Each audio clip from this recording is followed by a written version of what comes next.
Est-ce que vous connaissez Diogo Alves? C'était un ancien tueur en série espagnol né en Galice en 1810.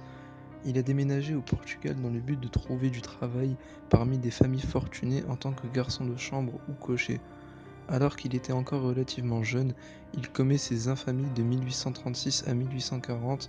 Durant toutes ces années, il a terrorisé les habitants de Lisbonne et a fini par devenir celui que les Portugais considéraient comme le tout premier tueur en série du pays. À l'âge de 26 ans, il commença ainsi à commettre des vols et des meurtres sur l'aqueduc des Eaux Libres, faisant près d'1 kilomètre de longueur et étant suspendu à 65 mètres de hauteur, pour se faire de l'argent. Il dépouilla les fermiers et les balança par-dessus le canal afin que leur mort passe pour une série de suicides. En agissant de cette façon, il arriva à tuer et à dépouiller au moins 70 personnes, la police n'agissant pas car des suicides de fermiers n'ont pas d'importance pour eux. N'étant toujours pas satisfait, il a décidé de former un gang pour s'attaquer aux résidences privées. Avec son groupe, il enchaîna les cambriolages et les meurtres jusqu'au mois de février 1841 où la police l'attrapa enfin, mettant ainsi un terme à ses activités. La vérité sur les suicides de l'aqueduc étant au passage révélée au grand jour, il fut condamné à la mort par pendaison. En plus d'être considéré comme le premier tueur en série du Portugal, il est également considéré comme le dernier condamné à mort du pays. L'histoire aurait pu s'arrêter là, mais malheureusement ce n'est pas le cas.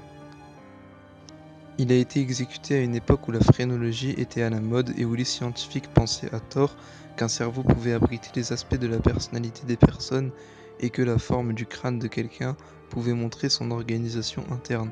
Sa tête fut récupérée et conservée dans un bocal de formol. Les scientifiques étaient persuadés que chacun des aspects de sa personnalité et de ses penchants criminels pouvait être ressenti, observé et palpé. Alors, une fois mise dans ce bocal, sa tête a finalement été ramenée à la faculté de médecine de Lisbonne. Rien ne prouve réellement que ces expériences ont été faites sur la tête de Diogo Alves, mais les souvenirs de sa vie et de ses crimes perdurent à travers ce reliquat, qui aujourd'hui est toujours posé dans son bocal sur une étagère de la faculté de médecine de Lisbonne, cette même ville où il sema la terreur de son vivant. Au Portugal, l'histoire du tueur de l'aqueduc est si connue que le premier film de fiction portugais datant de 1911 est un film muet se nommant Les crimes de Diogo Alves. Si son histoire vous intéresse, rendez-vous à Lisbonne pour admirer sa tête.